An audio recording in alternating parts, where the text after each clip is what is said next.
four Imams, Imam Shafi, Imam Ahmad ibn Hanbal, Imam Abu Hanifa, Imam Malik, all the great four Imams said that if you find any of my fatwa which goes against Allah and His Rasul, throw my fatwa on the wall.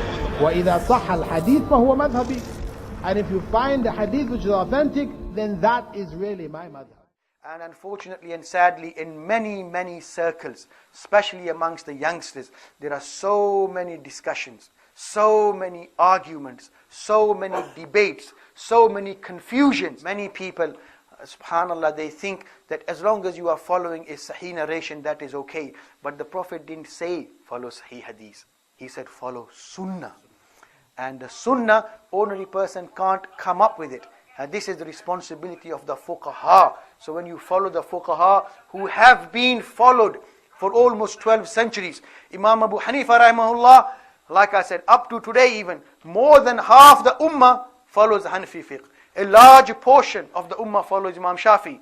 A large chunk again follows Imam Malik rahimahullah. And perhaps from all the fuqaha, the least is Imam Ahmad bin Hanbal rahimahullah. His followers are mainly in Saudi Arabia, or used to be. Nowadays, there's a general trend to abolish. They think even taqleed or following the ai*mmah is a bid'ah, is a shirk. That is not the case, my dear brothers. That is not the case. If you're following a mujtahid scholar, and one other thing ulama have stated, the wisdom that Allah subhanahu wa ta'ala through these fuqaha has preserved all acceptable variations in opinion. As there are some variations in opinion which were unacceptable, all the ai*mmah have rejected them. Whatever has been taken up by Imam Abu Hanifa or Imam Shafi or Imam Malik or Imam Ahmad bin Hanbal, Allah wanted all possibilities, all acceptable variations to remain in the ummah, so they have remained. And anything which hasn't been taken up by the fuqaha, even though it might be in sahih hadith, then it shows, if it wasn't taken up by the ai*mmah, then it is matruk. It is matruk, it was abolished or not kept up by the Prophet sallallahu alaihi wasallam or the Sahaba. Otherwise, the Sahaba would have kept up and it would have been taken up by the ummah. So what has been abolished and didn't exist for 12 centuries, and now if people want to follow it, some people like Imam Abu Hanifa, they say, my madhab is sahih hadith. If you bring any sahih hadith that it goes against what I have said, throw what I have said on the wall and follow sahih hadith. Have you heard this? Most people have heard this. And so what they say, look, this says in Bukhari, sahih hadith, so you have to throw out what Abu Hanifa said, but I have yet. And if anybody can bring me one issue in which they can prove that there is a sahih, undisputed hadith which goes against a qawl of Abu Hanifa rahimahullah, and which it doesn't have a sahih hadith to back it up, I would love dearly to someone to prove even a single issue which Imam Abu Hanifa has spoken, and he goes against a sahih hadith which is unanimously, universally accepted, and for which there is no other contradiction, then I would love them to prove it. But I don't think anyone will be able to prove a single hadith issue, a fatwa of Imam Abu Hanifa rahimahullah, or Imam Shafi, or Imam Malik, or Ahmad bin Hanbal rahimahullah, for that argument, which goes is against a hadith which is undisputed.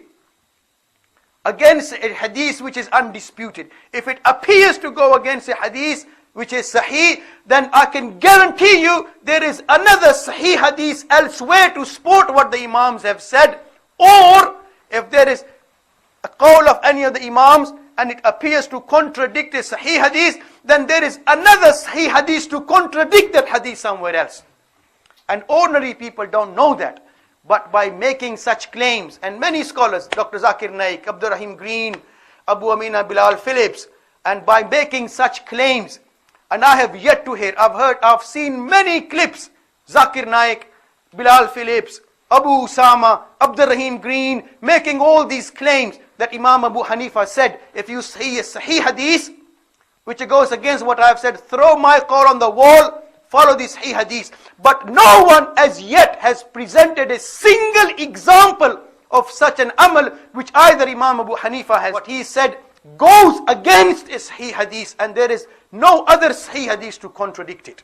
So when people make such claims on the internet or all over the world, what they are really saying, don't follow Abu Hanifa, don't follow Shafi, don't follow Imam Malik, don't follow Imam Ahmad bin Hanbal, follow sahih hadith only. But you don't know whether that hadith is really sahih.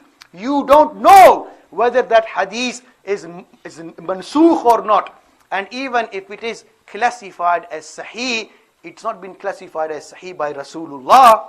It's been classified as sahih by other muhaddisun. So if you're going to follow another man's opinion at the end of the day, then what's wrong with following the opinion of a man whose opinion has already been followed for 12 centuries? So we can't get away from the fact that all of us are blind followers, and we have no choice but to be blind followers. Because if somebody says this is sahih hadith, how are you going to guarantee 100% it is sahih? It's not, the Prophet didn't say it, another man said it. And Imam Bukhari, rahimahullah, for example, in his compilation, there are 8-9 chains. Imam Bukhari didn't meet them all. He only had to base his judgment on what he heard, hearsay. So you have to place your trust blindly on Imam Abu Hanifa or Albani or other muhaddisun or bin Baz, that what he is saying is sahih. And is it really sahih? You can argue all night and all day till Qiyamah, and you will go round and round. We've got no choice but to place blind trust. So if we're going to place our trust somewhere and trust someone, yes, then why not follow the people who have been followed for 12 centuries? And by following them, what's happened? It's produced great muhaddisun, great fuqaha, great ulama, and people have managed and lived together. And mashallah, deen has prospered.